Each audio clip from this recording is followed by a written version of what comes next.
Shalom Bapak Ibu Saudara-saudari sekalian. Untuk renungan kita pada hari ini terambil dari Matius 7 ayat 24 hingga yang ke-27.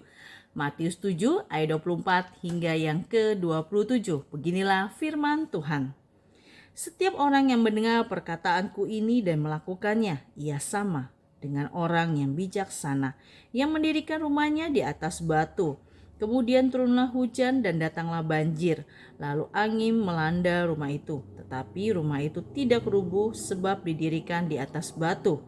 Tetapi setiap orang yang mendengar perkataanku ini dan tidak melakukannya, ia sama dengan orang yang bodoh, yang mendirikan rumahnya di atas pasir. Kemudian turunlah hujan dan datanglah banjir, lalu angin melanda rumah itu sehingga rubuhlah rumah itu dan hebatlah kerusakannya. Untuk renungan kita pada hari ini diberikan judul Iman yang Tangguh. Di cekungan negara-negara Amerika, ada bukit-bukit pasir yang menjulang tinggi di sepanjang pesisir utara Danau Perak. Di sana ada rumah-rumah yang di sekitarnya, membuat rumah-rumah di sekitarnya terancam tenggelam oleh pasir yang terus bergerak. Meski sudah mencoba memindahkan gundukan pasir supaya rumah mereka tetap aman, tetapi kenyataannya warga hanya bisa pasrah menyaksikan rumah-rumah mereka yang bagus terkubur di depan mata mereka. Ketika petugas setempat mengawasi pembersihan dari reruntuhan sebuah rumah di sana, ia menegaskan bahwa hal ini tidak terhindarkan. Kenapa?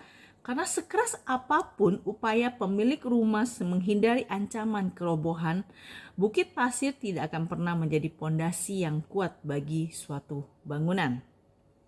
Di dalam renungan kita, di ayat yang kita baca di Matius 7 ayat 24-27 ini, Tuhan Yesus tahu betapa sia-sianya membangun rumah di atas pasir. Setelah memperingatkan murid-muridnya agar waspada terhadap nabi-nabi palsu, Yesus meyakinkan mereka bahwa kerelaan untuk taat menunjukkan adanya hikmat. Yesus berkata, setiap orang yang mendengar perkataannya dan melakukannya, ia sama dengan orang yang bijaksana yang mendirikan rumahnya di atas batu. Sebaliknya, setiap orang yang mendengar perkataan Allah dan menolak untuk melakukannya itu sama dengan orang yang bodoh yang mendirikan rumahnya di atas pasir. Ketika keadaan di sekitar kita terasa bagaikan pasir yang mengubur kita di bawah beban penderitaan atau kekhawatiran, kita dapat menaruh pengharapan kita kepada Kristus, yaitu Dia adalah gunung batu kita. Kristus akan menolong kita untuk membangun iman yang tangguh di atas pondasi yang tak tergoyahkan dari karakter Kristus yang tidak pernah berubah. Amin. Demikian renungan kita pada hari ini. Tuhan Yesus memberkati.